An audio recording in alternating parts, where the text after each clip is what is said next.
Hello again, and welcome back, ladies and gentlemen, cardboard crawlers of all nations. What another beautiful day here in Southern Pines, North Carolina at the Cardboard Crawlers Outdoor Amphitheater. We busted out the LC80 today, and I'm glad we did. In the last LC80 video, I had some questions about a light blinking on the remote. Some people thought it might be the battery or the binding issue. And then right when I started running this, I was hearing a little, not chirping from the ESC, but kind of like it was kind of when I would be throttling, and it was just very strange, and that light was flashing again. So I ran in, grabbed some fresh batteries I had bought the other day, threw them in, and that solved the problem. It was no longer, the ESC was no longer doing that thing, and the light stopped flashing. So yes, when your G LED is flashing slowly, your transmitter batteries are dying. And those are great little transmitters with some AAAs in them, so easy enough to do. AAAs nice and cheap. And yep, getting into some hardline right here. I could have gone around this rock and then come up a little bit easier slope. What I'm trying to do is get up into the log crossing to the bamboo highway. And like I said, I could have made an easier approach, because now I need to do a U-turn right here on these, like up on an elevation. And it got a little dicey. So, super fun, but like I said, dicey. I get a full flop right here, and I'm not sure that I'm going to make it out, but we'll see in the up. Boom, boom, just a little bit of... And yeah, it was kind of strange, but we made it out of that little obstacle. You wouldn't probably want to do that in your LC80. You'd have some smashed doors and some broken glass, and possibly be missing a mirror. But, you know, that's okay. Always a good day. Always a good day. When we're out here smashing in the rocks in the mini crawlers. Like I said, I used to have a 1-to-1, and you lay those over and it ends up costing you money, breaking parts, or possibly hurting someone. I've seen some tragedies out there on the trail. But yeah, a little bamboo highway action, and then coming down. And these are 57 millimeter S5 compound. They're the I guess we call those the Injora Hyrax in the 57 by 22s. My nephews really I like those tires. I gotta have 2 sets, and I just ordered a set for my youngest nephew, because he has a Gladiator, and I feel like he needs a little bigger tire on there. So he has a nice set of wheels, and I'm going to trade him the tires he has on his wheels. Pardon me, I yawned. For a set of tires, or for this new set of tires, and just mount them up to his wheels, and then I'll have some mini wheels that I'm going to put on one of my cliffhangers. My straight axle cliffhanger is going to get some mini wheels. So, yeah. Or mini tires, I'm sorry. It's going to have normal standard size wheels, obviously, with some smaller. I think they're they're RC 4-wheel drive. And let's see, what tires are those? The Wrangler, the Goodyear Wrangler MTRs. It's a really nice tire. People like them. I like them with the stock foams in them. I'll probably end up putting a set of saplings in those, because I think the saplings are designed for that tire possibly. And yeah, so just having a great day. It's a beautiful day. Was going to do some painting around the house. I have some trim to paint and whatnot. Some windowsills and stuff I like to repaint white. But it's going to be raining tomorrow, and we'll take care of that then. So out, just driving around. And like I said, this is the size tire that I'm going to run on this rig. I was going to post a quote-unquote, I was going to make a post with a survey to ask what tire or what rim you thought looked best on this rig. But honestly, I think it's the purple ones, and so I'm going to mount a set of those up to purple tires, or to the purple wheels. And those are going to be, I guess, the permanent wheel that I run on the LC80 is going to be some purple wheels with some 57mm Chiracs.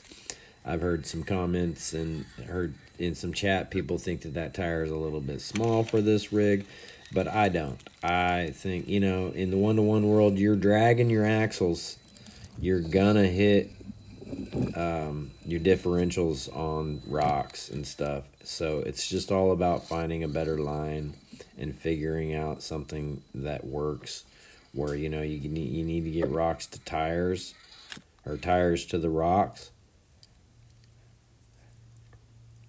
and just pick really good lines, and if your diff is dragging a little bit, when in doubt, throttle out, or you might have to do a little scoochie, a little bit of a backup, and make it happen, get it lined up where it needs to be. I know that's how you drive the trail on a 1-to-1 in the Rubicon or Fordyce or wherever you're out driving trails. Those are just two very popular wheeling trails in California, Northern California, that I used to run a lot, and especially Fordyce. I used to live right around the corner from it, and so I could just drive my non-street legal rig down the street a little ways.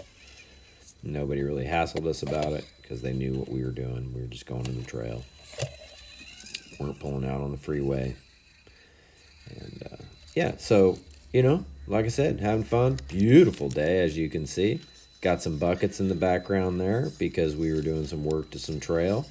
I didn't end up driving in that area, but, that's just, those make it easier to move some of the smaller rocks around. I just scoop them up, and then all the debris, sand and pine straw and leaf litter and whatnot falls through the colander, and the big rocks stay in, or, and it's all 1 inch. Those are the 1 inch minus. The little rocks you see in this picture, those are the 1 inch minus, and that's what I put in the colanders. And then the bigger rocks, obviously, we use the wagon or whatever, just move them by hand. My nephews and I were working on part of the course the other day, or I should just say Ethan and I were working on the course. Everyone else was doing their own thing. Aaron wasn't with us at that time. He came a little later and drove some trucks with us. So, yeah, like I said, and I had put a set of my 57mm tires on his truck and let him drive it, and asked him if he thought it was easier, and he definitely did. And I had driven it too, and he was just running those tires. When we first built his truck, that was like one of the better tires that was available, so I had ordered them for him and put them on there. And now we have just so many tire choices, so many tire choices. I actually almost ordered a different tire, but I didn't want to put them up into the 62 or 64mm category and just make it too easy for him. So I might trade him his straight axles and put a set of portals on his Gladiator, because I really like the straight axles, and I don't necessarily, the slop that you get out of the portals sometimes drives me crazy, and I'm trying to have a couple of rigs that are like comp ready, and I just don't know that portals make it that way. You know, maybe I could, you know, when I get a new job, I can order some of the X15s. I really like that set of axle. And now that the X15s are out, it seems like the Super 8s are more available. You know, there's more axles out there. It's not to say that, you know, Super 8s are available every day, but I know that the availability is greater than it was at like this time last year, it seems. So, yeah, we'll check into that and see how it all goes. But the LC80, man, I just can't say enough about it. It is just such a smooth running rig. The stock electronics in this thing are just not comparable to any other stock rig that you can get. But not only does it have a 2-speed, but the low speed crawl, the startup speed, and the reaction between the transmitter and the truck, you know, it's just all so very smooth. Oil shocks, metal links. I still think I'd like to put metal links where, you know, it does have a composite Y-link on both the front and the rear. And I think they're equal length links, front and rear.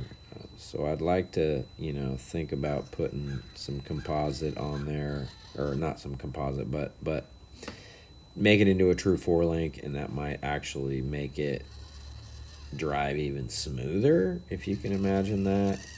And then, yeah, so we'll see. You know, I'm not doing too many big upgrades to this. A set of wheels and tires is going to be, you know, a nice, that's a really good move.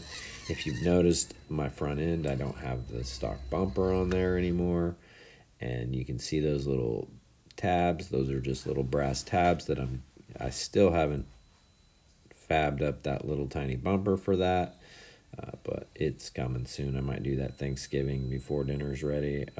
Be over at my mom's and be by the shop. So maybe I'll take this truck with me and do some work. Added a couple little logs right here, because this section, it seemed like you would pull up to this, and then if you didn't have the perfect line, this sand is just, it's not compacted. It doesn't compact. The granules are just like too big or something. Something is very strange about this dirt. The top layer is always very, very loose. So you get a lot of wheel spin in it, and then your tires dig down in, and it's just, it's unforgiving. That's what we should say, is that it's very unforgiving sand. So, but like I said, it just couldn't be nicer outside for late November. I know maybe some other parts of the country are getting some rain and some storms and whatnot, and we are supposed to have some tomorrow, and so we'll see how that goes. Hopefully I can get another little video filmed today. Maybe we'll put 2 out this evening. Pick another truck and go out there and get something done. Maybe go up, run up to another little spot real quick.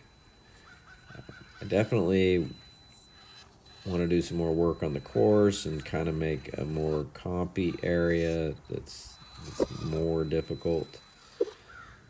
But, you know, I mean, a lot of these lines are just super fun to drive, and you can still, you know, because you can go multiple directions in lots of these spots, you set up a course in the hardest line, per se, and you know, you can make it challenging, that's for sure. So especially if you're just running like a 7-inch gate, it's not real big. But this got a little technical right here. I get my right wheel, if I drop that down in, it's gonna flip me over. So I have to wiggle, shimmy, and kind of like the body's kind of getting stuck over there on the rock. There we go. Just slip it down. Take the body damage. You're out here on the trail. You better have been willing to break off a mirror and or smash a tail light or get some body damage. And if you weren't willing to do that, then you probably ought to just go park your truck. So remember, ladies and gentlemen, please like, subscribe, share, get out there, build yourself a truck, get yourself a truck. I saw those JLUs, $119 on Amazon, version 2 electronics. It's a great little starter truck. And I hope you've enjoyed. Please come back and see us again soon. Cardboard Crawlers, out.